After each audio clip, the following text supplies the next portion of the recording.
and welcome to the Comicspiracy, episode 191 for the week of January 5th, 2015. Happy New Year, everybody. Happy New Year. Yeah. My name is Ryan Higgins, who is here with me this week. Brocksager. Bryce. Toby. And returning once again, Lane. Hello, Lane. How are you? You know, when I call you Lane, Siri always calls you some funny name, not Terasaki, but Terasaki or something like that. It's always really kind of funny when I call you on the phone. Siri's a racist? Is that what you're saying? Good to know. Well, we'll call you Terasaki. How about that? How was everyone's New Year? Anyone do anything special? Go to sleep by 10:30? My wife tried to go to sleep by 10:30. She's adorable in that way. We did a marathon viewing of Hello Ladies. Have you guys seen Hello Ladies? It's like this HBO thing with one of Ricky Gervais's buddies, Stephen Merchant. Okay, yeah. It was enjoyable. That's the one they released like just recently, right? Yep. Got one season, got canceled. A season and a movie, which is more than the New Warriors can say. Wait. I would love New Warriors. What's up? It's a really, really slow build. Yes. No, I would love a New Warriors TV show or movie, and so hopefully this Robbie Baldwin spinoff Hopefully happens. But speaking of Robbie Baldwin spinoff, I'm stoked about tomorrow, Agent Carter. Yeah, very excited. Have soccer practice, so I won't watch it, but I'm excited for all the people that can watch it. Get a DVR. Join the 20th You don't have century. I have a gray area legal-wise streaming service that nice. I may or may not visit occasionally. You can stream it on ABC's website since it's a non-cable. Awesome. Oh yeah, and there's isn't there like an ABC channel on Apple TV? Yeah, I think so. Okay, then I'll just do that. All right, so I'm going to watch it. Cool.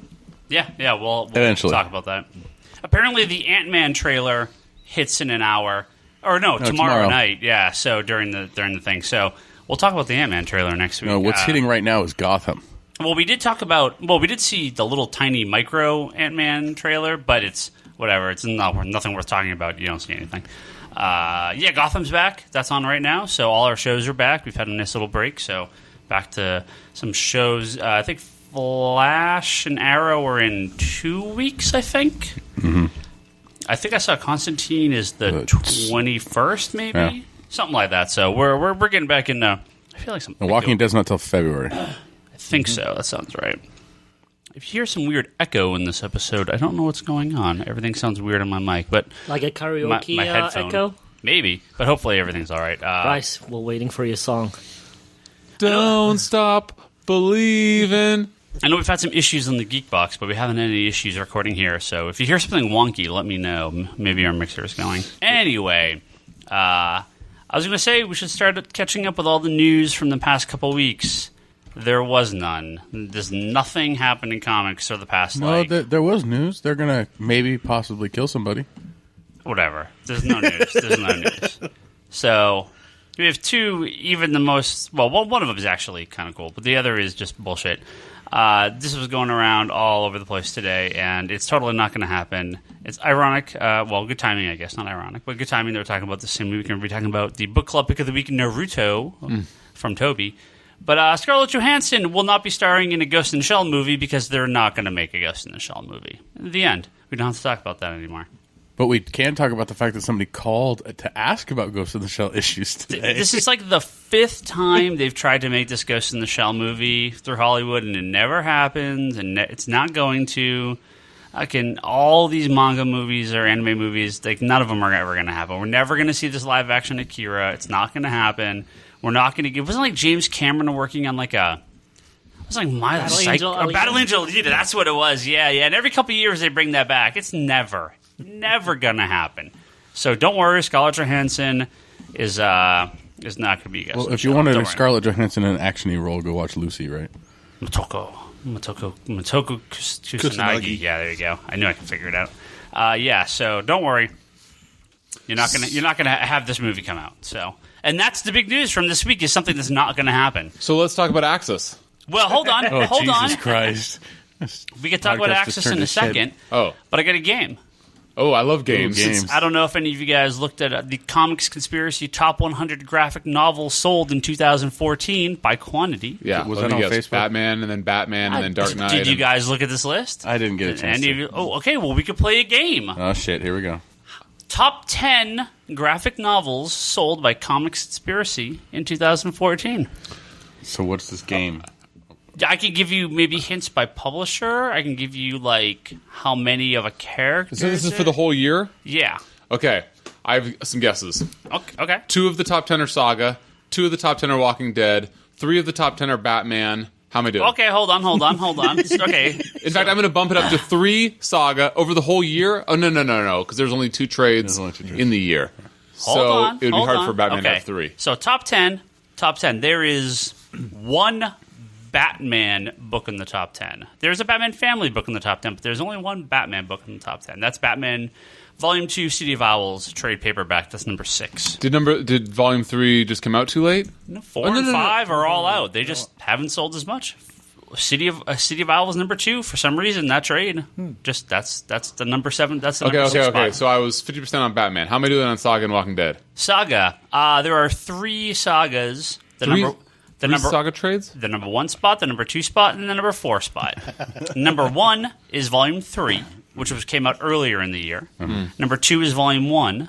And the number 4 spot is number 2. So 4 will be on the top list next year. It just came out at the very end of the year. It's on here. It's still like, number 4? It's tied for 15th place. But Wait, Saga 4 just came out and it's 15th on our list. It's tied for... Well, it's tied for 15th because there's a bunch of books that all kind of sell the same amounts. But, so it's... Yeah. So, okay, then how am I doing with Walking Dead? Walking Dead in the top 10, there is only 1. Okay. That is Volume 20, All Out War Part 1. Our Walking Dead numbers have slowed way down. Way down. Singles still saw about the same, but the soft covers, I don't know if the later volumes... I mean, Volume 1 is in here, like, above every other volume, and that's it. Like, there's maybe 1 or 2 volumes in the bottom 100, Is the Bat Family one titled Batgirl? It is not. Ooh. So we have a number 3 spot. This is the standalone hardcover from a small press, not Marvel, DC, Image, Dark Horse, IDW, Valiant, Oni, think even smaller than that. Comes out annually. Black Sad. Non-player. Arguably the best comic book writer to have ever written comic books was the writer behind this. What has Grant Morrison done? Not Grant Morrison, but close. Leave Your Sword and Gentlemen. Yep. Nemo, Roses of Berlin. Number 5 is a mediocre selling Image title, but hit very, very popular, and we've sold a lot of this book. Guy that works at Marvel, former Prison Funnies artist, does the art. Big fan of Applebee's. I was going to say Pretty Deadly, but I don't know. No. That's on here, but that's not on the top 10. Sex Criminals, Volume 1. Oh, you're kidding. Is number 5? We sell a lot of Sex Criminals trades. A whole fucking lot. Was it because it has sex in the title? I don't know. Chip Zdarsky, the artist, he's fucking incredible. I love him. He's so good. The art's not that bad. The book sucks. So number 8. Oh, and Matt Fraction's the writer. Number 8, Toby and Lane. You guys get this. What? One of your favorite cartoons of all time? Naruto? Close. What? Favorite cartoon of all time? Korra! Close enough. The Avatar books. Yep. Avatar Last Airbender, Volume 8, Rift Part 2. Nice. That's on there. Not as much Avatar this year.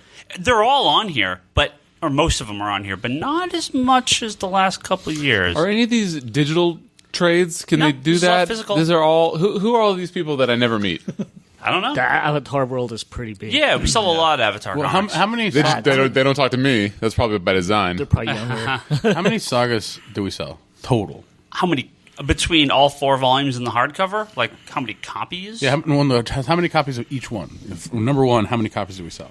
Like 40 or 50 copies or something like that through the year. Nice. Okay, the Bat Family book. That's got to be Batman Eternal. Nope. That's got to be The word Batman is not in the title. Detective Comics. Nope.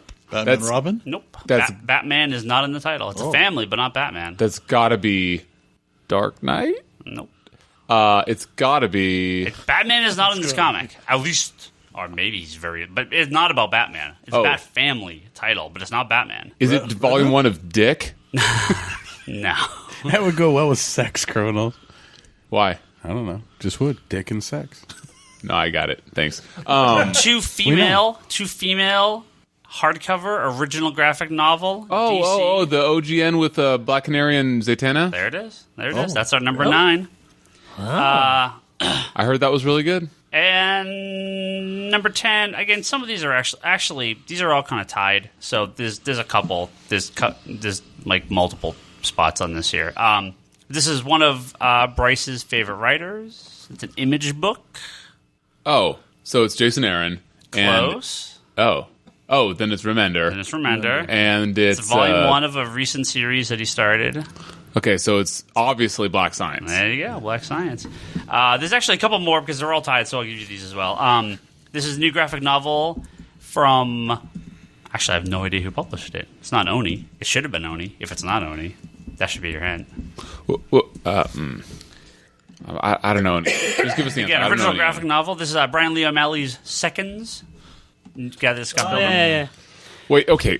How long until you get to a single Marvel book, Ryan? Our next book is a Marvel book. Yeah. It is a major crossover event. Axis Volume 1. It is going to be a movie, 2 movies. I was going to ask when that was going to show up because of our book club, too. Oh, my God. Infinity War. Gauntlet. Infinity Gauntlet. Sorry. Not Infinity War. Definitely not. Sorry. This is another original graphic novel. Came out a little bit late in the year, but still sold enough to make our top list. DC. Teen Titans. Teen Titans Earth 1. Mm-hmm. Yeah, it certainly wasn't that X-Men one. Has anyone read that yet? I haven't even cracked mine yet. Mine's still sitting on the shelf. And last one, very popular Marvel writer turned Image, basically Image exclusive, first volume of a new series that he's been working on. Call it Winter Soldier again. Oh, Brubaker? Winter Soldier Part 2. Velvet? Maybe? There you go. Velvet. Volume 1. Really? Good for Velvet. Yeah. Velvet deserves it. This is also, I mean, Batman just fucking rules the list here. The next, that Batman Court of Owls Book of Mass set, tied for 22nd place. We sold a ton of those. Wait, so how far down the list is Axis number 1? Do crossover books just not sell trades? These are trades. Axis isn't out in a collection or anything. Okay. I guess that was my question without asking the question. I mean, I guess I give you the next Marvel book would be Superior Spider-Man Volume 5, tied for 15th place. Oh, and Guardians of the Galaxy Volume 1, the Abnett and Lanning. That's also... Wait, is that just because your store hates... Because you hate Marvel? There are more Marvel books in this top 100 than every other year I've made this list combined. Usually there is one Marvel book in the top 100, and it's Kick-Ass. I think Civil War snuck in here once. Yeah. Oh, and I think last year Hawkeye was the only Marvel book on our top 100 graphic novels, dude. Is Civil War going to come back when the movie comes out? Oh, it's on here. It's on here already. No, I mean, sell even more. Will it sell even more in later years? Oh, yeah, absolutely. Yeah. We've sold more. Like, our Marvel trade sales have risen way high this year compared to previous years. So. Did it correspond directly with my joining the podcast? It very well could have. I don't know. No, I think it was Guardians that did it. People were like, oh, wait. So every volume of Superior Spider-Man is in our top 100. Dude, that's a... that's just you bought them. That was a great run. That's because you bought them. Yeah, are they all clocked in at one? No. A lot of Captain America stuff, a lot of Winter Soldier, obviously Walking Dead, a lot of New 52. Man, I could sell the shit out of that Captain America. Most of the all-new X-Men are in our top 100. Most volumes split between all Black Sad makes it in here, probably thanks to the podcast. Civil War actually lower than I thought, but if you count in the hardcover version, Civil War is pretty high. If you count both the hardcover and softcover. A lot of Gotham Central, I think they're all in here. Has Death of Wolverine been collected yet? No, not yet. How about Spider-Verse? If you go alphabetically, what about Thor? Tied. I mean, there were like 40 books tied for 77th place, so it's much more than 100 books. But Wolverine and the X-Men by Jason Aaron Omnibus hardcover alphabetically. The Omnibus? Yeah, there's a lot of those. Wow. What about Annihilation? It's out of print. I never able to restock it. I don't think that's not going to make the list because we couldn't get enough, and it's gone. It's out of print. Out of print again? Yeah, no, it's not out of print again. It's out of print. Period. It's Are they stupid? I have no idea what's wrong with them. What about my book club? What was my book club? Iron Fist. Did that sell any? I don't think that's in here. God, nobody's buying it. No, I mean that sells. I sell that occasionally. A lot of the standards. Mouse is in here. What about Hickman Avengers or New Avengers? There was a couple Avengers. Let me see here. It's got to be at least a couple Avengers. Okay, well, if you don't know off the top of your head, then maybe it's not very impressive. What about that awesome book Thunderbolts? No. What about that even more awesome book, Anything by Simon Spurrier? No. How about... I don't even think he ordered trades for the wall. What about... Did Hawkeye have a trade released? Not a new one this year, because that book's been on hiatus since like April or May or something like Okay. that. There may be a Hawkeye on here, but anyway. Why don't we move on? No, okay, real question. Deadly Class, Rick Remender, Image. I think it is. Yeah, no, Pretty Deadly's on here. Deadly Class is on there. Yep, tied for 47th What about Southern place. Bastards? I don't think it is. I didn't sell too many of those trades. Oh, But if- it's been collected? Yeah, Yeah, the first first volume, volume. yeah. But if you How want... many issues was the first volume? 5. 4 or 5, Yeah. So it must have just come out. Yeah. Got it. You could go to comicsconspiracy.biz and look at the whole list on there. It's right there on the front page. So, go do that. It's a long That was a list. fun game. Yeah. I can't wait. Moon Knight should be collected, and although it won't sell well. Was it collected? It's difficult to pull out the top 100 comics sold because of variant covers. I can't, unless I go through book by book and add variants all together. It's a little harder to do that. But when I did look at our top 100 sold just by number, like without the variants counted, Moon Knight 1 at least was on that top 100 list. So that's pretty good, considering there's like 12 issues of Batman, 12 issues of Justice League, 12 issues of fucking every other thing that we sell. So it's difficult for some of those one books to jump in there because some of those books we just sell in so regular quantities. Okay, I think most of Axis was in there. Good. And speaking of Axis, Bryce has something to tell Are we us. segueing? Sure. That was like, what's the old boy on the Geek Box? Justin. Justin would be proud of that segue. So Axis ended much better than it began. I will not say that it was... It definitely ended better than it began. It's not saying much, but it definitely ended better than it began. That's for sure. Well, yeah. So for me, Jackass. started crappy, got good in the start of the second arc. I thought it got crappy again. I thought it finished all right. I can't believe I'm agreeing with you, but I agree with you. I think it kind of, when Apocalypse started becoming fully... Oh, we're going to spoil this, I guess, too. So spoilers for Axis if you haven't read it. When Apocalypse is kind of full on, when he becomes That's awesome. Apocalypse... That's incredible.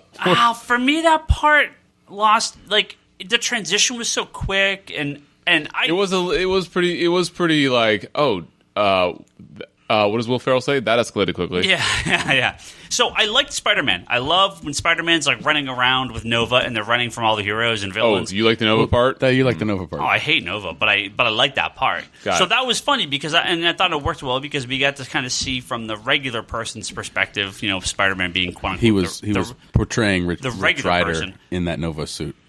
We got to see him run around and actually kind of the audience experiences what the people of Earth would experience through Spider-Man. So I thought that was well done. But then it sort of just... I don't get what Apocalypse was even there for. Like, he was kind of not even part of the equation. He was just there. He just got turned on, right, when they... I really wish that they had better cohesion on the X book side of things, because they could have made such an awesome, like, X event with Apocalypse leading the X-Men to take over Manhattan. They never even talk how about it. Fucking incredibly awesome could that have been? Like I said, it felt like this completely disconnected event. And I have, like... So, Apocalypse becomes... I mean, Ethan becomes Apocalypse through... Evan. Evan. Damn it, Ryan. Evan becomes Apocalypse... I knew it was an E. Due to the inversion and all that stuff. Eduardo. But it... and Sabanur. But it doesn't... Enrique. But that's it. And then like, nothing really happens with it. And then so I completely missed that Scarlet Witch was being controlled by fucking Brother Voodoo's, Daniel Drum. Brother Voodoo's dead brother. Like, where the hell? Like, I came in on Saturday and had to school Ryan. Yeah. Ryan was like, that came out of nowhere. And it's like, nope, there was a whole page where he jumps into her body. But his astral self. Yeah. Just making sure that was clear. Yeah.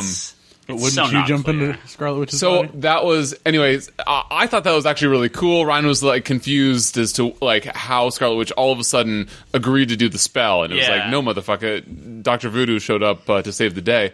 That was also kind of abrupt. I'm just kind of bummed that, like, I think that Bendis, despite all of his shortcomings, which I do agree with most of, I think that he's doing a good job with his corner of the X-Men universe, but it's like, fuck, man, that could have been like an awesome like Battle for Manhattan like X crossover event. Fire Simon Spurrier, that would just make me really happy. Brian Wood, who's now Guggenheim's X-Men, X-Ladies, I should say, like that's really good. And Axis just completely ignores like. So I think that Rick Remender is a great solo book or duo book writer where he's like painting a broad picture, like creating this like sort of epic tapestry with like this solo title, two titles that are intertwining. But man, I mean, like this fell woefully short from compared to how much I love Remender and the cool stuff that he did with like inverting everybody is a great idea. Like it hadn't been done before, but it was just sort of like, okay, well that happened, and I like the ending. I mean, your main complaint is that nothing ever happens in these big Marvel crossovers. I mean, like turning Havoc Iron Man, and I'm brain farting because I'm talking Sabretooth. Keeping those three guys inverted, I think is really cool. You couldn't have done many more without it being sort of unwieldy, and any fewer would have been sort of like a non-event. But having like three people from different corners of the Marvel universe. Ish, but here's inverted permanently is it's cool. But here's the weird thing. So, having read most of the books that these characters are attached to, except I haven't been reading like the Logan Legacy I haven't been reading the Death of Wolverine spinoff stuff with Sabretooth. It's fine, but I'll read Wolverines. Iron Man's like Superior Iron Man kind of comes out of nowhere before Axis is over.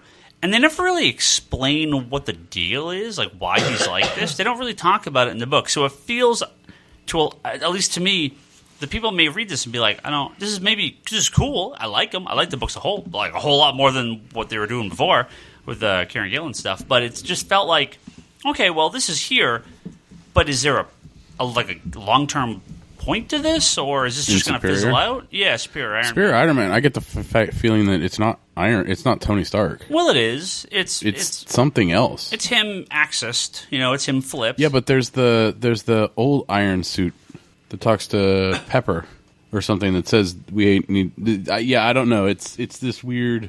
I mean, for me, most of the I think the difficult part about Access was that it kind of jumped in at the wrong moment. Yeah. Like, if it had a little bit better of a build-up, you had to be reading, I don't know what... Uncanny Avengers. It's one book. It's not hard. Yeah. Really? Well, Uncanny Avengers seems like it's going to be the one that's the most affected because the new team is going to be based off what happened in this. Plus, I assume Havoc's going to be, like, the bad guy in Uncanny Avengers. And for the new team. Right, basically, it's the only book that's going to change because Sabretooth is really only in Wolverines or Logan Legacy, Life After Logan, and Weapon X, and they haven't really...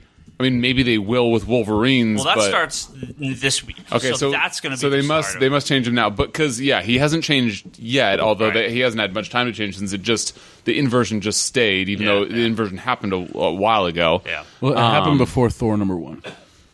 The Thor continuity is a little goofy with Axis. It's really bad. Because they fucked that up so big time. Okay, and then who's the... Oh, and then Iron Man we already talked about. Yeah. So, yeah, I mean, it just seems like they... Back in the good old 90s, they were much better about getting everybody on board when they had these big events. Well, I'm curious why this needs to be an event book and not an Uncanny Avengers, Iron Man, Magneto... all new X-Men crossover. Just cross it through the books. I think that would make a lot more sense, and it would actually feel impactful for the characters. Yeah, but you would complain about it that many times more. No, I don't think so. I have to buy all the issues. I never complain about that shit. If it's a crossover between a certain number of books, then you just need to get these books. We're doing a brand new standalone title that now other things are going to get affected by it. Like, a problem I had was there were things that happened. I'm like, okay, well, how did they go from here to here? And you have to go and read some Access crossover book to figure out what the hell was going on. Right, but it doesn't matter. It's just like Infinity. We talked about this. It should have been a third Avengers book, Avengers Infinity, New Avengers Infinity, whatever the fuck you want to call it. It's a third Avengers book. But these things sell more when they get on the press stand and they say, of course, we're making this a Marvel event. Of course, and then it sells more. So you just have to I'm frustrated too, but whatever, get used to it. It's not going to go away because it sells more. So I guess... But it does suck. I guess Axis leading into everything that's going on in the Marvel Universe right now, and probably all being part of Secret Wars with all the multiple personalities, the multiple dimensions, and the stuff coming in through through Axis. Through Axis, Jesus, I can't even talk. I'm looking at the wrong book. It's their own convergence. Through New Avengers and just a bunch of other books. I'm curious if Axis they're gonna kind of lay Axis as sort of like any part of that, or if it's just this complete standalone title. I don't know. I don't know what they're doing with this. But, oh well. We shall figure it out. I think Axis is not as bad as Fear itself or a couple others. I'll give it that. But it's not going to... I don't think it'll stand the test of time as one of the great crossovers. So I don't see an Axis movie in a couple of years. I totally agree with that. I as much as I liked it way more than Fear itself... it was probably the second worst in recent memory. I'm trying to think of which one was worse. Well, I have a question for you, Bryce, since we're on the topic of X-Men. Well, I love to hear Since myself we're always talk, on the topic of X-Men when it comes to you. This is from Felix. He says, "Hi, guys. Felix here. Thanks for the Legion recommendations. A little while ago, we recommended some Legion comics to read." If I'm known for anything, Felix, it's recommending Legion. Not you, probably me. Oh, okay. He says, "I enjoyed the books a lot despite my bemusement at some of it. I'm wondering what current X-Men titles you'd recommend. I just got caught up on all new X-Men, and now I want another X-book to read since I enjoyed that quite a bit." So if you want the answer, you need to go to www.brycetalksxmen.com to get the full answer, because we're not going to record it here because we would run out of time. Thank you, Felix. And if you want to send emails to us, the Comic Conspiracy at Or Geekbox, me directly. at geekbox.net.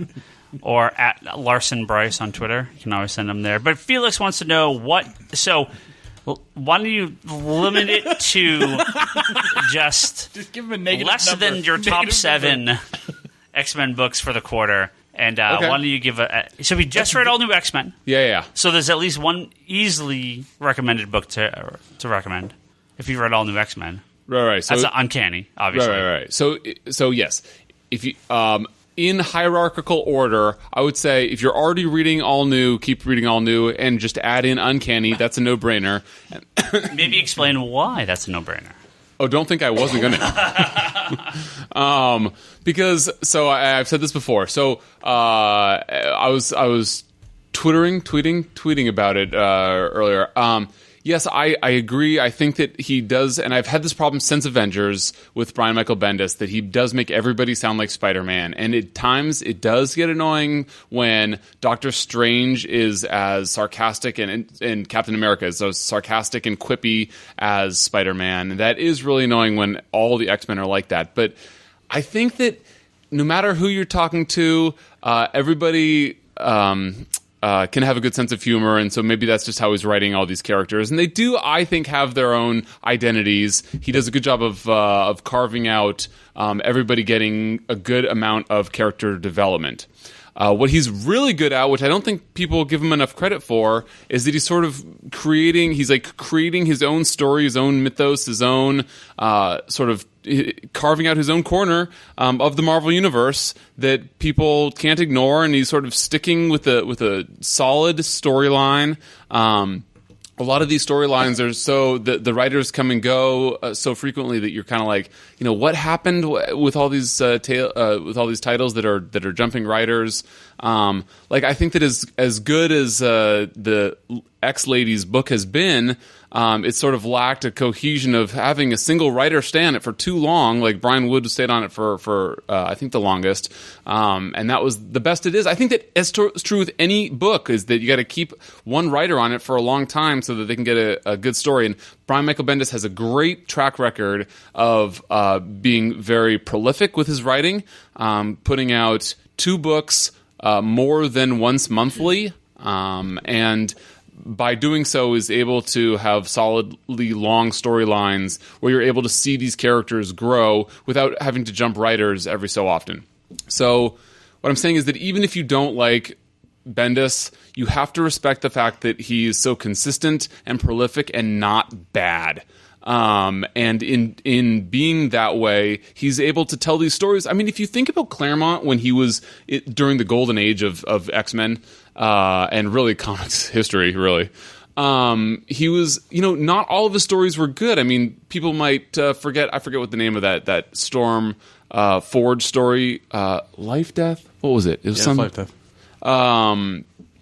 Where it's like at the time you're just like, oh god, this art is terrible, 190s. and you're just like, oh my god. And it actually, like, you look back on it and it is actually a pretty good story. But like when I was in the middle of reading it, I was like, oh my god, what a downer. This art is terrible. This guy is boring the hell out of me. But like you look at the end of the run and you look at it you look at the whole tapestry and you're just like wow, that went from point A years and years ago to point Z. So many years later, and he painted, a cohesive picture that's going on. Anyway, that's a longer version than I wanted to, which always seems to somehow happen, of saying that you should jump on Uncanny X-Men because, same writer, the stories are going to intermingle. You're going to get inside jokes and commentary that happen from one book to the other. There's going to be bleed through. So that's why you should pick it up. I also think that you should pick up as your third choice, if you're going to go big, the X-Ladies book, because it's just called X-Men, just plain X-Men. It's written by, is it Paul Guggenheim? I think it's Paul Mark Guggenheim. Yeah. Well, all right. That was totally wrong. Isn't that the Arrow guy? Yeah. Oh, really? Yeah. Oh, cool. Because that is, I think, the third best X-Men book. And outside of Bendis, who's only doing the two stories, is the best X-Men book. Jason Aaron was doing a great job. And I actually don't think, is it Charles Soule who took over Wolverine and the X-Men? No, it's Jason Latour. Latour. Yeah, It was another. Jason Latour always follows Jason Aaron. Does he? Mm-hmm. Got it. I thought that was good, Wolverine and the X-Men, but I liked the X-Men, the ladies' book better. They've actually been trying to keep the story. They kept the roster the same. They're trying to keep the story, even after switching writers. They're trying to keep it cohesive. So that's also a really good book. It's also one that you don't need to be reading any other books to sort of get what they're talking about. Their story doesn't bleed into other books, and other books don't bleed into them. It's just good writing of good, strong female X characters. And then fourth place I would say is Wolverine and the X-Men, which is great, but I just feel like they're trying to shoehorn in all of these new X-Men. Like Quentin Quire's great, but like Glob and Edie and Brew, like I just think that Jason Aaron did such a better job with them, and now they're keeping them around even though writers aren't really doing as well with them. I don't know. That's just my opinion, and other people could disagree. But breaking news! Jeff Johns on Instagram just posted reading reference tonight and posted Mr. Miracle comics. So there you go. That's fascinating. Bringing the New Gods back. I read all the Death of Wolverine stuff. I do not recommend any of it. I think that Charles Soule is doing a great job at trying to do the same. He's incredibly prolific. He doesn't have the track record at Marvel, obviously, because he just joined. But he's doing a great job of trying to, I think, take the reins and maybe what's it called when you get the horse to calm down? You're riding the horse. What is that called? White horse. Oh, you're Don't fucking ride horrible. the white horse.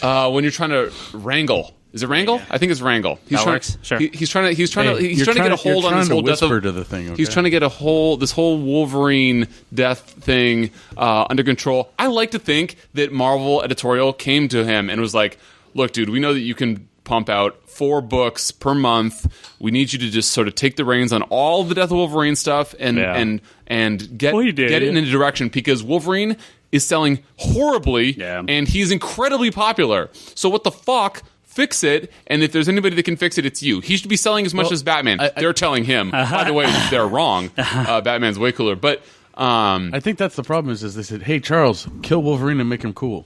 Well, they're going to do stuff. Why don't you just give him Wolverine and tell him to make Wolverine? Well, no, wait. He didn't kill him. Did he kill him? Yeah, he's the writer. Soul wrote the Wolverine. I don't know if it wasn't his idea, but yeah, I thought that he joined after they'd already decided to kill him. Well, yeah, he was hired to write the Death of Wolverine. Yeah. Okay. And then to write Wolverines. Well, that's some good suggestions. Thank you. And I'm done. Sure we'll have more 20 minutes early. later. Yeah. Before we go on to our next topic, which is going to be the book club pick of the month, I want to thank some people from Patreon because we just had all our December stuff post through. So thank you, everyone, January stuff. So thank you to Edgar Moreno, Alex, Kevin Nguyen, Matt Ballard, Scott Zanow, Gabriel Olea, I'm guessing that's right, David Sfar, Brandon Meyer, Christopher Noyes, Chris Noyes from the, you've heard him on the Geek Box, you'll probably hear him this week too, Mike Coonrad, and Joshua Cruz. Thank you, everyone, for donating to our awesome Patreon, which is at patreon.com/Comic Conspiracy. Big, major special shout-outs to Ryan Hess over at his Region for Gaming podcast, which is rfgpodcast.wordpress.com, and Albert Soy, Mike Campbell, and Niall Thomas. Those guys are our top-tier backers for this month, so very extra special thanks to them, and we'll be mentioning them all month long, so thank you. Thank you, guys. Well, now... Doesn't one of them still need to give us something to plug? Oh, Albert, I've talked with him. He's got something working on. We got something coming, so don't worry about it. Something big. He'll hear this and be like, I gotta get it to you. So don't worry. Hey, were any of the Guardians trades on your list? Yep. The volume 1 was like the Abnett Landing was like tied for like 18th place or whatever I said. Okay, yeah. that's interesting to know. I actually meant the Bendis stuff. Oh, but that's interesting to know that Abnett Landing was... No, but I think it's because some of them were out of print for a while. They were because they blew out of them really quick, and I couldn't get them for a while, so that explains why, probably. I think maybe 1 or 2 of them are, but... By the way, Storm is terrible. Just the book?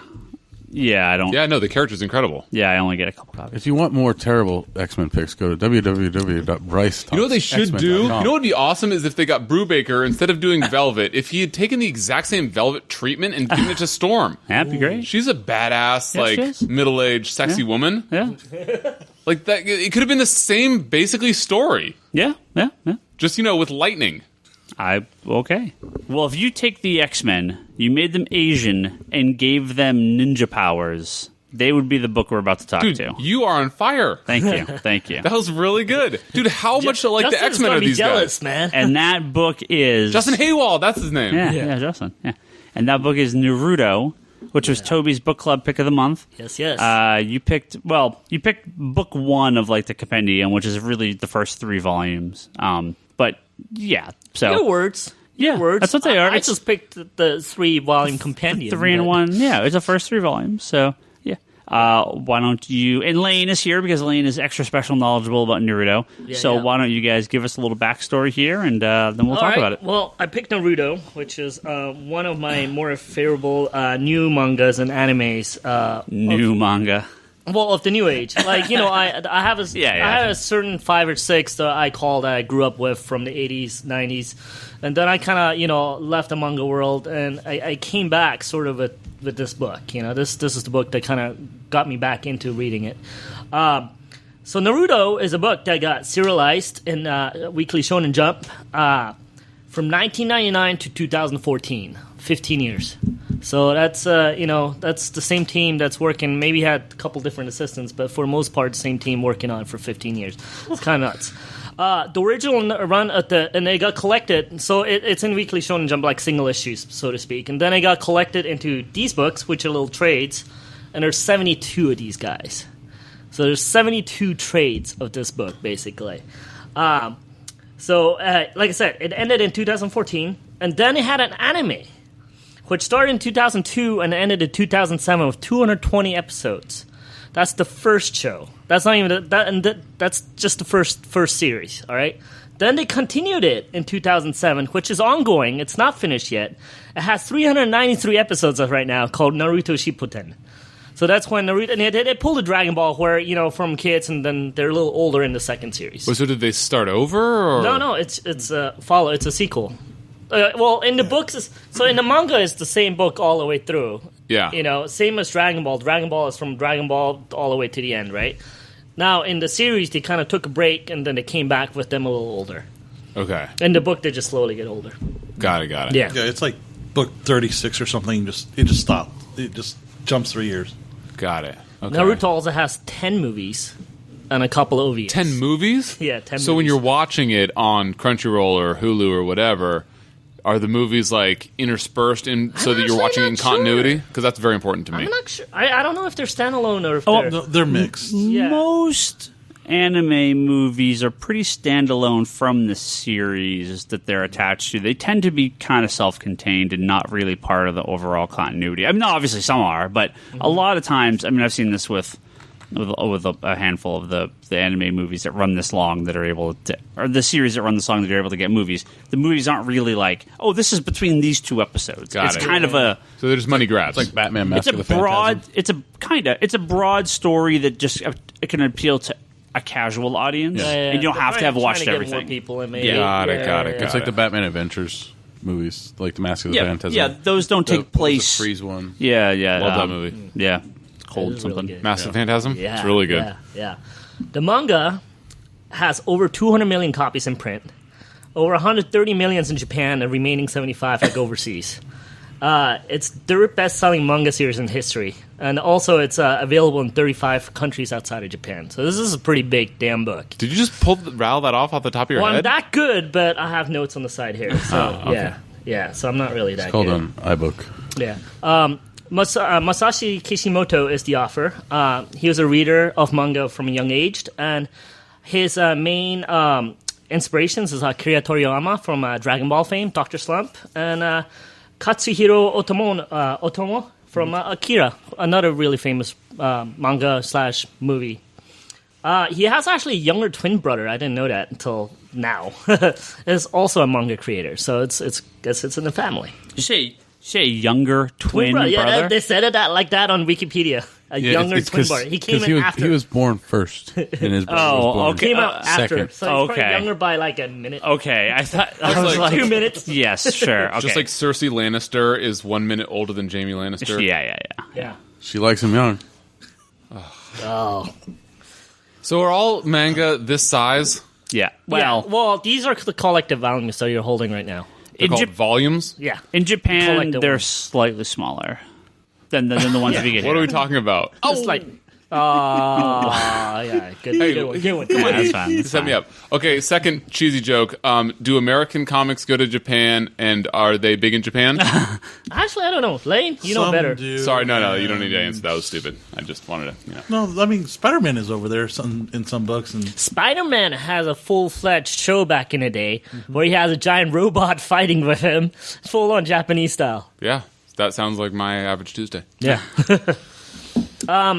Naruto is a basic shonen manga, which is what they in Japan. It's basically a boys manga. It's for 10-year-olds to like about 18, 20-year-olds. The shoujo manga is usually for the female readers, so that it's the shonen ones are more centric to teenage boys, basically. I just can't imagine. I mean, there's got to be like 10-to-1 boy-centered ones to girl-centered ones, because aren't boys buying... There's Not anymore. there's No, a you'd be lot of surprised. shoujo manga over there. Yeah, shoujo's very popular. Huge. There's romance. Really? Yeah. Tons of romance stuff, tons of comedy stuff, tons of... The thing Girls also read comic books? I mean, this is brought up That's like pretty. a half This joke. is brought up pretty regularly, but there's always the funny thing that American comic readers don't like understand the Japanese audience. I mean, obviously more probably do today, but a lot of traditional comic readers don't understand or know anything about manga. The European or the Asian stuff, but over there. Although it's changing, I mean, cell phones and the smartphones have really kind of taken a big cut to manga. A lot of it is read or was read traditionally by adults, kids, everyone on the trains and subways. It's cheap, it's disposable. Comics, like you get a book and it's like $8 US, maybe. Like they're super cheap, and it's like 1,000 pages. It's It's like hella fast. And it's Like weekly. a phone book. Yeah, and you throw them away when you're done with them. It's read by people people don't collect them really, not to the degree that Americans collect comic books. It's a very different type of audience, and there are books about cooking and pottery and tree trimming Isn't it one and of the planting. new big ones about cooking? Yeah. Like, it's like people on a cooking show. Yeah. There's That's crazy. There's the show the Sentai, which is like more aimed at like older men. What is it called? Like Hentai? Sentai, like adults and older Well, men. that's even other older men. So yeah, there's gay manga and everything like that too. It's a very small audience, but all that's out there too. So it's There's that small reference again. yeah, there's a lot of different manga aimed at a lot of different audiences, whereas America, clearly independent stuff is aimed at a broader audience. Marvel and DC tend to be aimed at, although they're trying to get better, they tend to be aimed at teenage to 20s and 30s adult men. But yeah, it's a very different audience over there. But it's not, manga is, I know they're having some issues. I know, Lane, you probably know more about this, because especially smartphones are killing. Because Japan stuck with the flip phone. They read a lot of the little mini novels. Yeah, the light novels I see a lot, and stuff. When I was there, a lot of people just read on their phones. It's not even mangas anymore. Yeah, so I know Japan stuck with the flip phone a lot longer than the Western world did, and so that kept manga going. But I think when they kind of fully embraced the more smartphone, and it's been 4 or 5 years maybe, it's more recent. It's much more recent than we have.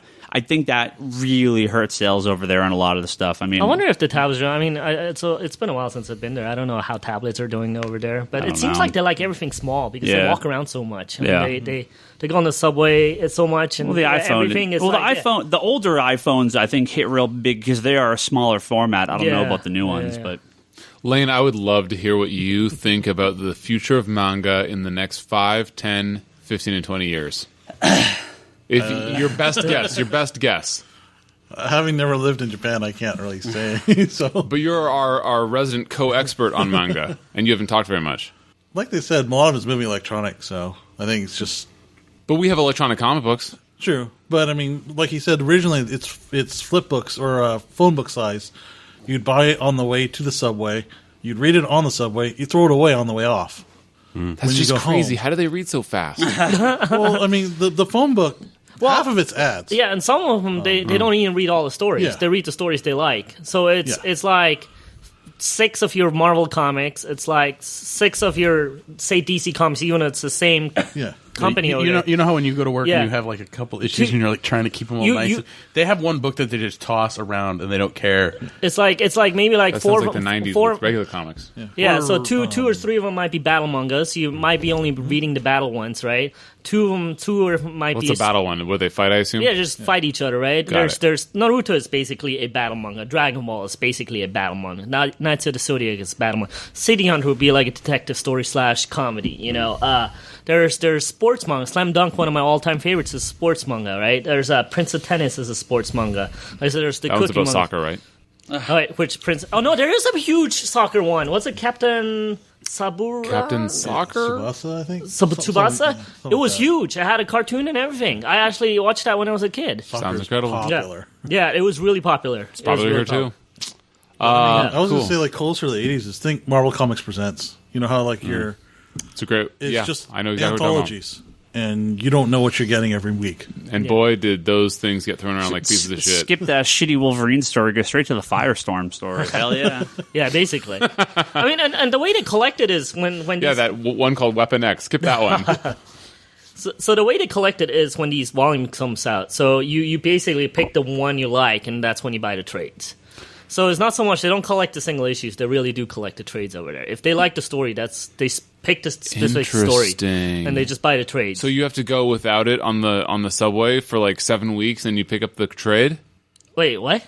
If you just go for the trades, if you just want to go for the trades. Now I know a lot of people, they just read their single issues in those big phone book style. Yeah, they don't buy it; they just borrow or they co-buy it, I guess, and they read it, and so they're up to date. And then when the trade comes out, they just buy the trade. So it's like comics meets soap operas. Yeah, it's like buying your single issues and then getting the trade paperback anyway, but way faster because it's all weekly. Mm-hmm. It's fucking awesome. Mm-hmm. All right, so one day I should talk about the comic. Cool. Well, I picked this book because, like I said, when I came back to manga, this is the book that brought me back. It was already kind of a big deal. It was like at the height, I want to say, of the American manga boom. It was like there was that one time where all the stores were ordering crazy amounts of mangas. It was like the Rama books were huge at that time. A lot of the American comic book stores. Yeah. The Barnes and Nobles was ordering a ton. Really? About 0102, it really blew up here in America. It was huge. Shit. I mean, the anime blew up. Everything just like it went. I mean, it went nuts. I mean, it went so nuts they started printing a whole bunch of, like, what was that? Tokyo Pop. Tokyo Pop was huge then, right? Wait, what the fuck happened that it took that long to blow up? Well, Well, so there was a lot of publishing of manga from Dark Horse and other companies in the 80s and 90s. But Tokyo Pop, what they did is they made it cheaper. They made it cheaper and in the original Japanese format, so left to right. Yeah, what the fuck is right to left. Right, I know what you meant. Now, what the fuck is with right to left? Why? Is the way they read. That's how it's published. They translate it to American, but they don't translate the fucking binding on the book? Right, because what happens is they used to do that. You have to flip the art when you do that. Everyone becomes left-handed. Everything goes right to left. Everything is different at that point. I can see that would be incredibly So annoying. they would have to redraw a lot of stuff, and it caused a lot of problems. And a lot of the Japanese artists didn't like their work being changed. So imagine if you went to Japan and most characters were left-handed suddenly. Like, wouldn't that be a little weird? Wait, I don't understand. What the fuck? Why do they need to be left-handed? Because the art is flipped. So everything's being done the opposite direction. Why wouldn't it just be on the opposite page? You have to move all the panels. You have to move all the panels. Okay, but that doesn't... Oh, wow, that would be annoying. So especially among teenagers, which manga was sort of like this new generation of manga, and Adult Swim was really kind of the big thing to get people into manga here in the U.S., or into anime here in the U.S. You had this huge boom of manga come over here, and everything would get translated. The only problem is a lot of it wasn't getting bought. One, because Tokyo Pop published a bunch of goddamn garbage. Yeah. And two, because there were a bunch of poor teenagers that sat at Barnes & Noble and read the comics and didn't actually buy them. So that's changed a bit now, but the whole industry pretty much crashed and burned by about 07, 08 that's maybe. Also like, at the height of when, the VHS was still around and you bought 2 episodes for like $30 or $25 of Cowboy Bebop. That's what I did. That's before the DVD came out with like 5 episodes for the same price. What else? The Viz mangas before this boom was like, $15 to $20 each. And they were a little bigger, actually, but I liked them personally. But, they were just hard to sell. I think they just had a harder sell on them. There's a lot of bootlegs. There's like the fan subbing on VHS going on. The animes were just really expensive. And over time, it just, with this boom, it just, Tokyo Pop brought it down to $10 a book. And that was a good price point, I think. That changed a lot. That's 1,000 yen, just so I'm clear. Good job, Bryce. Yeah, good job. # worldly. But no, I mean, they went down from $15 from $15, $17 to $10 a pop. And then that was like the resurgence from Viz. And that's the small volumes. Yeah, basically. And then Viz came back, and at the time they did these shonen books, and they were $7.95. So that really brought Viz back at the time, too. So Viz really is, they are the #1 manga publisher in the US. They were before and they are now, but for a while, Tokyo Pop really did challenge them. They have the right licenses. So they have Viz. Naruto. Is this Viz? Oh, it is Viz. They have Pokemon. And Pokemon, Pokemon. Tokyo Pop really put a lot of... they had a couple of key books. Yeah. They put a lot of trash out. Yeah, they put a lot of, the Korean books out that were, really known for the art as opposed for the story. They did a lot of quote-unquote American manga, which are just American people that did the kind of manga style, or European people, and it was, not actually Japanese. So a bunch of Japophiles. Whoa, talk about racist, Brock. Is that racist? I didn't say it. Doesn't that mean to love Japanese culture? Maybe. How is that racist? Continuing. So talk about Naruto. We're going to talk about this book here. So this isn't time's a charm. This isn't our post Fanime episode. Yeah. Well, I love this book because it's actually a very traditional shonen book. It's about a kid. Usually, they're trying really hard to do something. It's generally the gist of a lot of these shonen books, right? Naruto is basically a little rascal. The first story basically covers how he's trying to do pranks. He wants to get noticed. He wants to be the next Hokage, which is basically the #1 ninja, the master of the village, right? He wants to be the next guy because he wants to earn everybody's respect and so on. What he doesn't know at that point is he's actually has the 9-tailed demon fox in him. It's the 4th Hokage basically defeated the demon fox and sealed it in his navel. So he doesn't even know. All the parents, all these other people are hating on him, but they're not allowed. There's a rule in the village. They're not allowed to tell him. So he doesn't even know why all these people are shunning him. He doesn't know why they're not disrespecting him. He doesn't know why they hate him. But the 4th Hokage actually meant it for him to be a hero because he basically sealed the demon in him, but it kind of backfired. So he's there trying to get attention while no one really gives a shit about him, right? So he tries to get attention with pranks and stuff like that, and and he's basically relentless. I mean, it's cool because he kind of sucks at first, right? But he keeps on trying. Like he's doing he fails the cloning the shadow test at school, and then the bad guy kind of tells him you got to go steal the scroll, and then he like learns from the scroll himself and tries all night, and then one of my favorite scenes in this book is when he clones like 1,000 Narutos of himself, and it's like that was like a holy shit moment when I read the book originally. The second story I really like a lot too, with Kono Hamaru, the grandson of the Hokage, who also has similar. It's very parallel. He also wants to respect that he's a lot younger, and Naruto kind of teaches him there's there's no shortcuts. You got to kind of do all your things on your own. I will look forward to the day when we can fight each other. The third story basically introduces the school a bit. You see the other kids. They graduate eventually, and then they get their other teacher. So there's multiple levels of teachers, right? When they get the second teacher is Kakashi, and he basically all the kids get divided into like 3-man teams basically, and Kakashi is basically testing them and teaching them at the same time. So, I mean, for me, like I said, I love the humor in this book. I love the action in this book. I thought it was a really, really good balance. Some of my favorite characters are actually not even in this first book. I mean, one of them is Shikamaru. He's basically the smartest kid of them all, but he's like too lazy. Doesn't want to really think about it. I like him. There's a guy that gets introduced later, kind of first as a bad guy called Gaara. And he's kind of a sand guy, and he has like this layer of skin that's like made out of sand that protects him as a layer. So all the powers are really, really cool. Kakashi, their teacher, has a Sharingan eye, which he got from someone else, that lets him see the moves, and he's basically the copy ninja. He gets to study moves before it even happened. Anyway, I thought this book was phenomenal. I thought it was like a nice new spin of battle mangas. For a long, long time, there's a lot of trash out there. I mean, this is probably the biggest thing since Dragon Ball. I mean, Dragon Ball was huge, and this is probably the biggest thing since then, I think. Yeah, absolutely. Yeah. So yeah, I mean, that's what I think of it. Okay. Well, we'll go around and do our reviews, then you can give it your rating.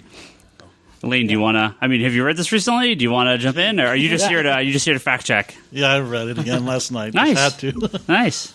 Yeah, it's one of my favorite mangas as well of all time. I mean, one other interesting note I was going to say is that the author actually he went to manga school to be a mangaka. He wanted to be one. He actually failed. A what? Mangaka, comic artist. Huh. He failed like 5 times in a row before he ever got to Naruto. And you mean failed like in school, or failed with other attempts at creating a lasting manga? Oh, cool. Yeah, a lot of these people try You over and submit over. to the publishers. The publishers rejected him constantly. Yeah.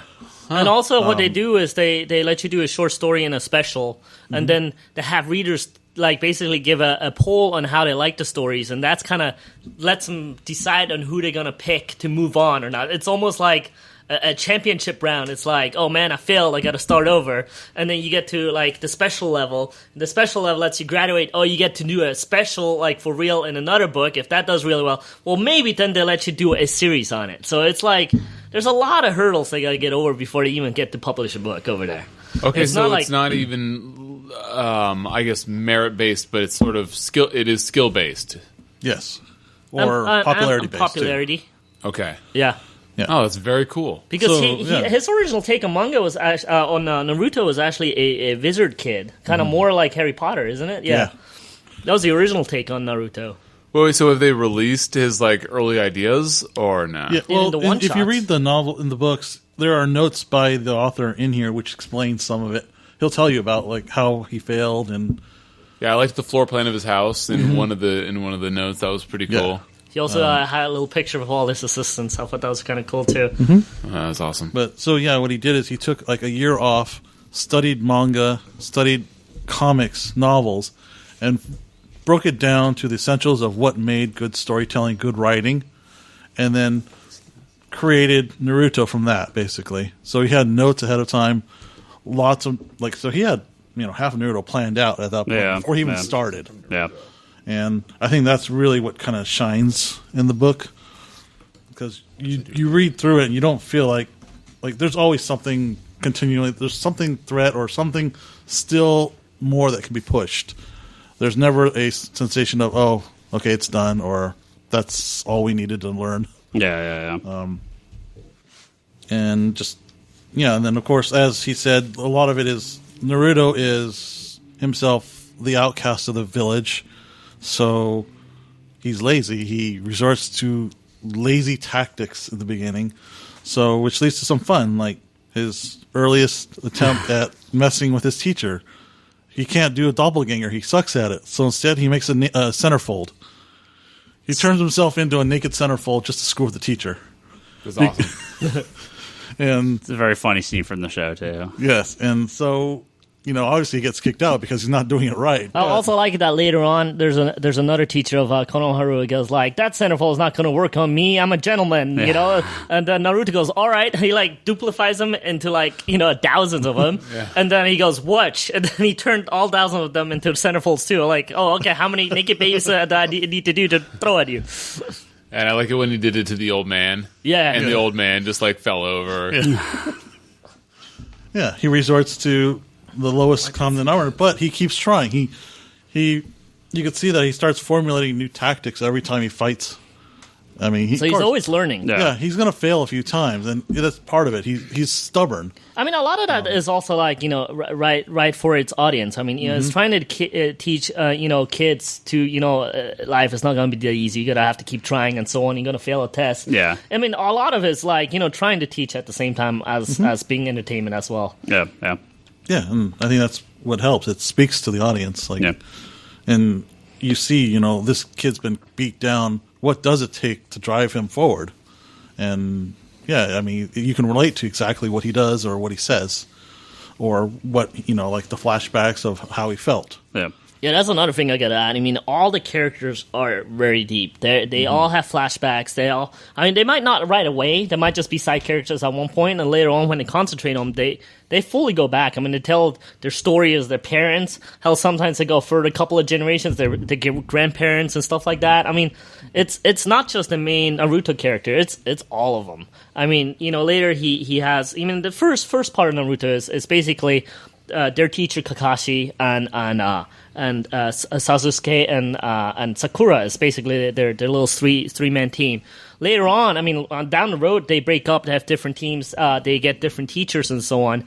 But the original, I mean, kind of the first part is them three, right? And it's their friendship, how, they don't get along, they learn to get along, they learn teamwork. And later on, Sasuke actually, has other goals in mind, and eventually, spoiler alert, he actually becomes a bad guy. I mean, he has other things he wants to do. Sorry, but it develops. It develops why he's a bad guy. There's hints in the first book, right away, of what drives him. And slowly they kind of build on that over time, and they slowly develop all of that stuff. To have him go why he would choose to follow this master over this master. It's all ingrained very early in the book, but they slowly unfold all of it.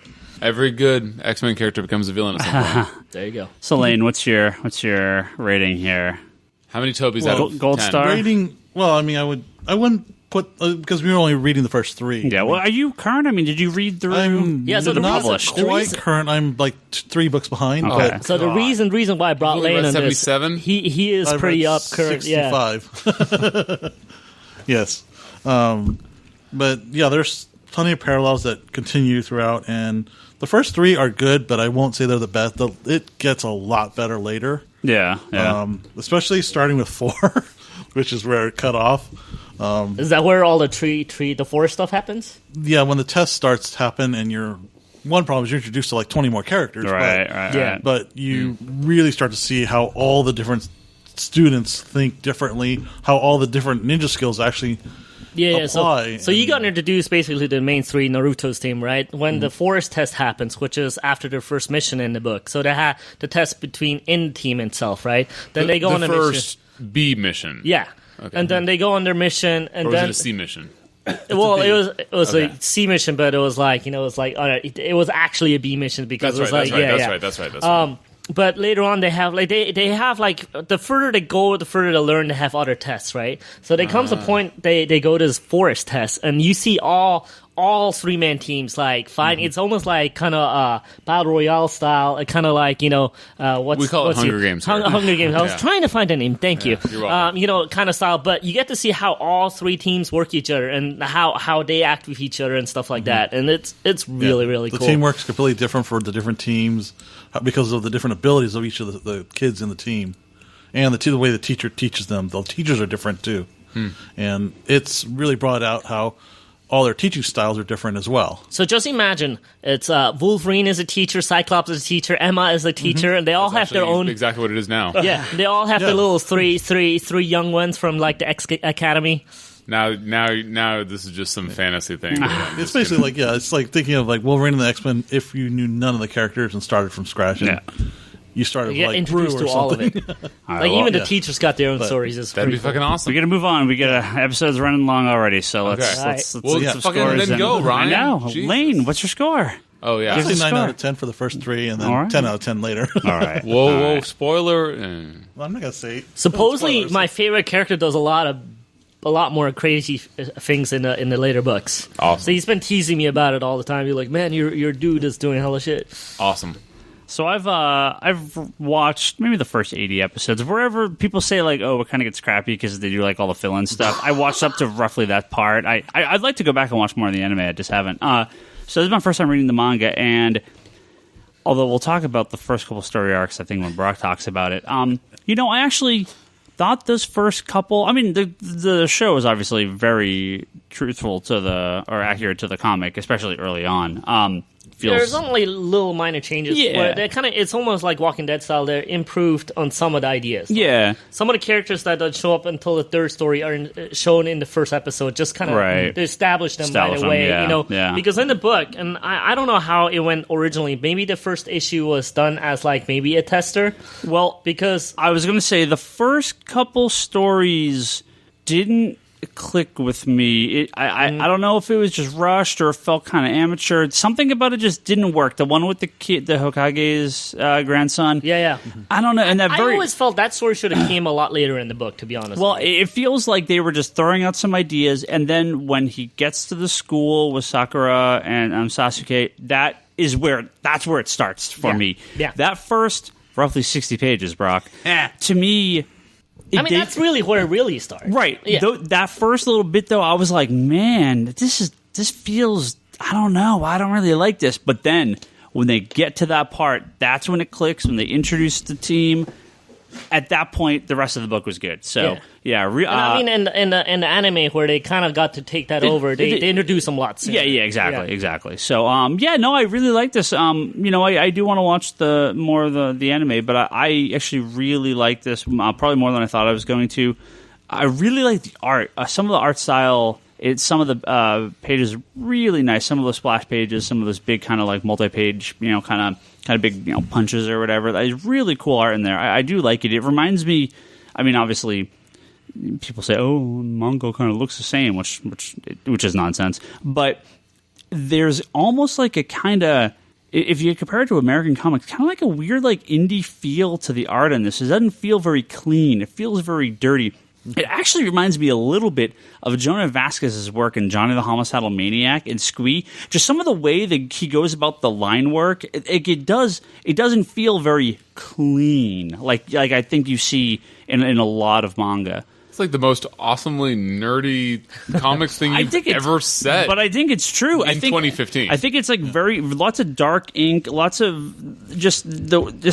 This is probably as technical as I heard Ryan ever be, too. Yeah, me too. Well, I like it. Talking about art style and ink I've never heard you say the words line work in the same, like... Well, no, I really like it. It's very scratchy at points, sketchy. It's like you know what I mean? When I say clean, like there's that clean... Well, I think that adds to the feel of the fighting, too. Well, really exaggerated. And it cleans up later. Yeah. Well, see, that's probably what I've seen more of, so which I actually...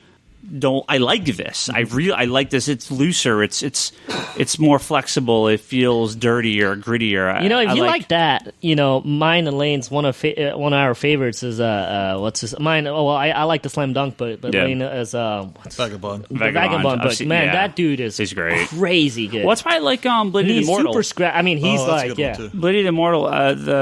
You should definitely check out Vagabond. Yeah. So, I like this. I mean, I give it 8 Tobys out of 10, so I was very pleasantly surprised with this. Yeah, better than I thought it was going to be. I thought the manga might be kind of crappy. And like I said, it started off a little rough, but I think around page 61 it picks up. Brock, why don't you tell us about the 60 pages you got through? Oh, God, it was torture. It was so bad. Not a fan? No. And I gave it, it's like, okay, I'm going to read this in right to left. I'm going to, I followed their little instructions. And there were points where I was reading panels, and I'm like, all right, did I read that right? And then I go back and read it, and I'll be like, And then I go if you haven't done it, I mean, it takes a little getting used to. But then I would go and I would read it. Okay, maybe I screwed up the order, so let me read it in the other order. And it still didn't make any sense when I read it in that order. So to me, it didn't feel... It felt like it wasn't something that was complete. Because, you've talked about the animated, the anime and how good it is and stuff like that. And I kind of equate it to it's a little difficult when because you're sitting down with this compendium that's 500 pages or something. But 500 pages in a manga is like 100 pages in an American comic book. I mean, manga read at a much quicker pace. Well, yeah. But you're sitting at something that's 600 pages. Whether or not it's a fast read, whether or not it's a slow read, it's still 600 pages. It's still, you're like, oh, man, this is 600 pages. I just couldn't get into it. I didn't care about the characters. The Naruto guy came off as too catcher in the rye for me, and I can't stand that type of character. I don't know what that means. Catcher, you've never read Catcher in the Rye? You don't know what the fuck Holden Caulfield comes from? Holden my coffee? I mean, I know what Catcher in the Rye is. Maybe I read it when I was in school, but what does him coming off to Catcher in the Rye mean? Wait, have you read Catcher in the Rye? Yeah, probably when I was a kid. So if we were to say, what the fuck remotely close to happens in Catcher in the Rye, could you... No. Okay, so clue. Basically no. No. Yeah, okay, so basically what you're asking is, Brock, by whatever do you mean? Yes, what does Catcher in the Rye mean? Well, Holden is Bryce. So Holden Caulfield... I'll let Bryce take it. He wants to do it. No, I want Brock to explain it. Brock, the floor is yours. Okay. Basically, Catcher in the Rye is about a spoiled rich kid that doesn't do shit and does stupid things. Whoa. Guys, it's nothing like Naruto. Yeah. Okay. No. Spoiled rich kid? He's not a spoiled rich kid. He's an orphan. Yeah, he's a spoiled kid. How is he spoiled? No. In Wait, what way? have you read Catcher in the Rye? No. You're fucking killing me. You're on my side. You haven't read it? No. He hates the fucking spoiled kids. No. The characters come off in the same regard. Whether it's not that they have the similar things, it's their avenues are different, but it's a similar mentality. What does that mean? Never mind. Did you hear? I would like you to play back what you just said. Two out of 10 Tobys. Look. Holden Caulfield is this I hate the world motherfucker that just is. He's in this private school and he's surrounded by these spoiled a-holes and he basically hates the world. And that's a much better explanation. Well, so far, but that's about where it ends. You realize that you want me to describe a book I've had to read twice in my life and hated both times. I never heard of it. I fucking loved it. You hated it? I fucking hate it. 9 Stories was so much better. Dude, fucking okay. Catcher in the Rye is great. You guys should. My next book club pick might fucking be Catcher in the Rye. Book? If it is, there a classics illustrated version or something? If it is, I'm putting a red hat on and I'm killing you. Okay, well, that's fair. But then we can all call everybody over Holden Caulfieldized and know what the fuck we're talking about. Well, Bryce. He's a disaffected youth that hates society. He's kind of like you. He's like rebel without a cause. Not at all. Okay. He's annoyed with everything and how society sort of operates. That's like to be Holden Caulfield-ized, and I don't think that Naruto is like that at all. In my personal opinion, that is your opinion. Well, I only read the first 60 pages, so which is the equivalent of reading maybe like 3 pages out of the first issue 0. Just letting you know. Okay, look. Well, hold on. 60 pages that I just didn't Like I said, I legitimately think Brock stopped right when it gets good, because I think when they introduce the team, I think the book actually does pick up. I did not care for that first couple stories myself. I thought there was like, okay, well, it's okay, but it wasn't clicking with me. It really is just a backstory to Naruto. They're establishing Naruto, that's it. And then it really starts. Right, exactly. The book really starts after that. I think Brock stopped at the wrong spot. I wish he had given him 10 or 20 totally pages. disagree. I think that you guys are giving Brock way too much credit. I think that I want to hear. So, chapter 1 is the exact same as chapter 2, is the exact same as chapter 3. They're all quality. I think that to say you could have stopped at issue 100. Look, I liked this a lot, but I don't think very much happens, which is why I will give it less than 10 out of 10 Tobys. Spoiler alert. When I was a young man, I loved to read the Stan Lee Spider-Man in the newspaper, the comics in section D or whatever the fuck. Talk about nothing happening. Yeah, nothing would happen. There's 3 panels every day, and you wait, and you go downstairs and you get the paper for your folks, and they're like, "Oh, Bryce is such a gentleman." And then you open it up and you get to the Spider-Man comic, and there's 3 panels, and the first panel is recapping what the fuck happened yesterday, and so you have 2 panels. What the fuck happens in 2 panels? Now on Sundays you're stoked because not only is it in color, but you get like 7 panels, and so you're really excited. But by then you're an old man before anything really happens. I kind of felt that way with Naruto.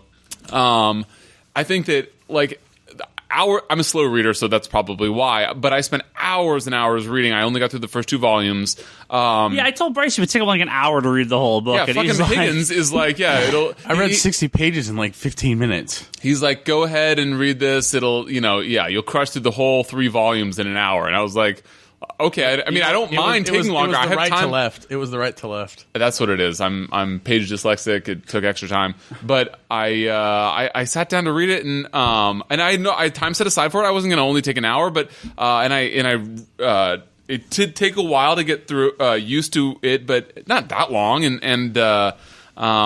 No, I mean, I really enjoyed it, but if you were to really sum it up, he goes through like he's a troublemaker, he gets fooled by one teacher, and then his other teacher saves him, he meets the grandkid, and then they have like this whole volume long fight with the next guy. And that was like all of volume 2. And I kind of felt that was a fucking lot of shit to read through welcome to Battle for Mangas. One fucking fight. Have you ever watched Dragon Ball Z where they fight for like 40 episodes, one fight? No. You've already turned me off from Dragon Ball Z forever. Is that over 9,000 stuff? Right? Look, I actually really liked it. Like you said, with your fucking crazy nerdier than I would have expected talk about line work, I love the art. I really do like the story. Like, if they would, you know what they need is they need the editor that Peter fucking Jackson never had. By the way, if the Hobbit movies were only 2 movies instead of 3, they would have been incredible. Oh, and you know who else needs it? Is George R.R. Martin. If Game of Thrones was like a 4-book series, if he'd wrapped it up, it would be fucking incredible. But he and Peter Jackson have gotten high on their own supply, and they need fucking editors. This is different because they need that. This guy has, what's his name? Takashi? No, that's terrible. Kishimoto. Masashi. Mm-hmm. It's different because it's just like comics. You need to like be putting out soap opera length stuff and fluff to like keep it going. So I get that, and I forgive 100% of it. It's just kind of like I'm reading through the story with the Shonen Ai or whatever it's called, and I'm like, dude, this fucking fight could not take longer. Well, like a lot of times it took me more than one day to go through it. And this fight probably takes 15 minutes long, and I'm falling asleep in between readings. Let me explain this too. You watch the end of The Hobbit faster? I haven't finished The Hobbit, but that's a separate podcast. Since our dude is on a weekly basis, a lot of times they're still trying to figure out what they're doing. Sure, no, so absolutely. Shit, I haven't figured out the next story yet. Well, this battle got to go on a little longer. Yeah, and it's so easy. And I don't mean to speak only negative things. Not that that's that negative, but because look. There was a lot of oh fuck moments. Like that's pretty clever. Like I didn't see that coming. Great campy soap opera X-Men-y, both character development and story twists, plots and twists and turns. Yeah, I really, really liked it. I loved the art. By the way, is all anime hair like this? Because anime hair is classic if it's all like this. I mean, can you even imagine trying to... Like, these guys all have the coolest hair that I can never have. But it's awesome. So the art is great. The story's good. The characters are really enjoyable. I really wish that more shit happened, but I don't begrudge it that because they have to fucking basically stall because they're paid by the fucking week. They're like the union working by the hour. It's like you gotta, you're not paid to be fucking in a hurry. So anyway, I thought it was really enjoyable. I give it 8.5 to 9 out of 10. I'll go with 9 out of 10 Tobys. It's tough because I have literally nothing to compare it to. I haven't read any other manga, so I don't have a basis of comparison, but this was really enjoyable. Other than, I guess I'm overstating how little seemed to happen, and that didn't affect my rating as much is what I'm trying to say. It was a very enjoyable read, even though it was like reading the fucking Sunday comics when you're young. Well, nice. Yeah. If you like manga and you want to hear more people talk about manga, his rating. Oh yeah, Toby didn't hear. Well, let me finish this. If you like manga and you want to hear more people talk about manga, you should go to the forums.geekbox.net and go listen to Manga Machinations, which is guys from All Talk. They do it's Seamus, Darfox8, and Dakazu, who are on the All Talk podcast. So they have a manga podcast. You can go listen to that. Go check them out. Toby, yes, give us your 10 out of 10 rating.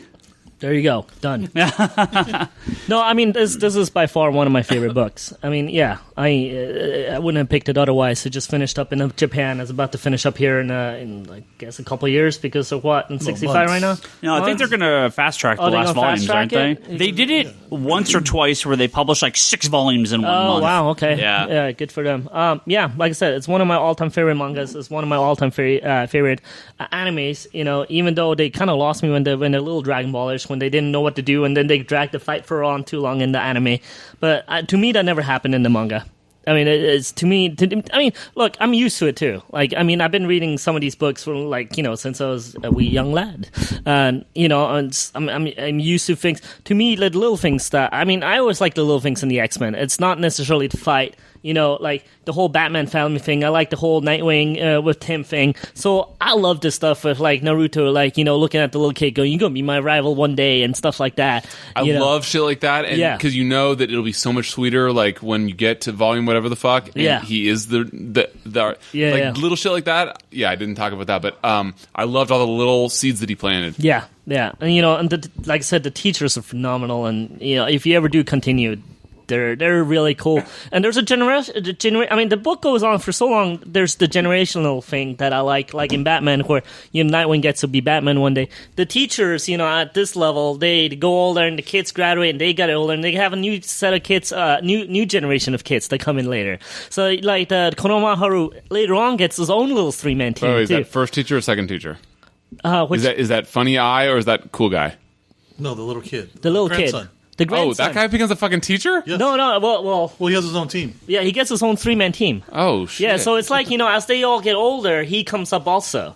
So it's very like, there's So they actually do all develop that much? Yes. Wow. Yeah. And you get 20 more characters in Volume 4. Mm-hmm. That's more development than the X-Men have ever gotten. As they learn, they get more senior teachers, like Naruto goes from... Iruka in the first book. Wait. I don't know if we want spoilers, because some of us might read more. Yeah, but you know how he graduates from him to Kakashi? He gets another one after that, and it's really cool stuff. That's cool. All right. So my pick, I am next. So back around once Get again. ready for some Morrison. No. I had Morrison. No. There was a couple things I was thinking about picking. But I'm actually. How many of them were Morrison? None. But there was Johns. No Johns and Morrison. This is Jonan versus the Squee. I wish. This is one of the books that when people say comics in the 90s suck, I say maybe the ones you read, but you should have been reading good books like Fatal Attractions. One of the ones that I always give out is Starman by James Robinson, but unfortunately DC is for some reason, decided that book does not need to be in print. So it's all. I mean, all. Damn, I was actually kind of curious about. But I actually picked up a couple of the first volumes. They were good. All the hardcovers are out of print. They only did 2 of the soft covers. Those are out of print, and then all the original versions of the soft covers. Can are you all pick out it of next print. time it comes back in print? Redoing the omnibus for it. No, they did 6 hardcovers, all out of print. They did 2 of the softcover versions of the hardcovers, and they canceled it. Yeah. Yeah, they canceled So the you line. chose Maximum Carnage. So the other book that I always point way. to as being one of the best books from the 90s is a little Clone Saga. 60-issue series by Garth Ennis and John McCrea called Creature. Hitman. Oh, I like One of my absolute favorite comics of all time. Hitman, Tommy Monahan. I don't even have to borrow the store copy. I have it at home for once. He is Those a are still in print, right? Yeah. Yeah. He is a hitman who gains superpowers through one of the absolute worst crossovers ever in comic books, and Bloodlines. Bloodlines, yeah. And Bloodlines was incredible. What are you talking about? I mean, incredible. Like Fear itself was incredible, DC's which is to Bloodline? say not at all. yeah, But and this is like everything, out of the ashes of the absolute crap comes at least one good thing usually. And every single book that was launched out of Bloodlines got canceled almost instantly, except for Hitman, and there's a reason why. It's a very special book. It's not Whoa. going to be in volume 1, but he does cross over with Resurrection Man. And Yeah, it's a that is funny thing where he keeps killing him until he's like, We'll get to that later. No spoilers. So, damn it. Hitman Volume 1, I think it's A Rage in Arkham, I think is what it's called. Yeah. his hero Great book. click is pretty legit. Nice. For those of you that care about that, go pick up the hero God, click. we almost got through this whole podcast Almost. without a Heraclix reference. Son of a bitch. That's awesome. Bloodlines is awesome. Yeah. No, it's really not. All right. Well, that's it. Thank you, everyone. We ran a little long, so no questions this week. We'll try to do some next week. I think we had the X-Men one, so I guess that's good enough. We will all be around, so thank you. Send us some tweets if you like this. If you like the manga, go tweet at Toby. You can talk to him about maybe get Toby on Manga Nations. You guys can talk about some stuff. Or give me some suggestions on new stuff. On new stuff to I'm read, a little yeah. out of touch. Yeah. Geekbox.net and comicsconspiracy.biz is where you can go find all our previous episodes. Forums.geekbox.net and the Facebook group on the Geekbox Facebook group. Go talk to us on there. We're all on there. Digital.comicsconspiracy.biz. That's where you can buy your digital comics from us, including all of Naruto. All of Viz is up there. All their digital books are up there. They've had them on sale. This has got over 1,000 volumes of manga on. Well, it was on sale yesterday. I think they're still on sale. Does Viz sell them by the books or is it by chapters? By the book. Okay. They're like maybe $5 a book, I think. Wait, a book is a volume? Yeah, one of those. Yeah. So they're a little cheaper. $5 per volume? Yeah, I think that's awesome. The sale price. I think is $4.99, and they do the sales pretty regularly. Patreon.com/comicconspiracy. Go donate some money to us there. You heard those people had their names right on the podcast. We'll do that for you if you do that, as well as send you some special prizes. We got some things going out this month for our higher tier backers, so look for those soon. ConspiratorBrock.com. Go visit Brock's blog. Did you get the update? Did you do your stuff? You were behind. I'm behind. I'm almost. I got my video pull list up. I just need to update a couple things, but it's pretty much there. I'll hopefully be on track for the new year. Holidays were a little odd. Oh, yeah. Comicsandkind.com. That's Omar's site. He's in the 808, so go visit him there. Say it like that. 808. Right. Hashtag 808. The Infinite Long Box Podcast and Wanderers in the Fourth Dimension. Those are Charlie's podcasts. He will be back next week. You say it correct when he's not here. I know. I always say it correct now that I have it written down. Go listen Are you to those. scared of him? Are you scared of his presence? Am I scared of Charlie? Yeah. He's That's why. intimidating to sit next to. Yeah. Certainly. I'm not. I mean, he's a tall man, but I'm not scared of him. Well, does his presence just kind of make you like missay things? I don't think so. Ryan Higgins, Food for thought. Brock Sager, Comics and Decline, Larsen Bryce, Toby XI, and Insanity in Chaos. We are all on Twitter under those names. Lane, you don't want to pimp anything, do you? No, you're fine. Geekbox, Comedy Button, Good Job Brain, the All Talk Podcast, and Manga Nations. Go listen to all those podcasts. We do, so you should too. I gotta be honest, I'm scared of Charlie when he's at conventions and he's on a mission. He's a very, very scary man at that point.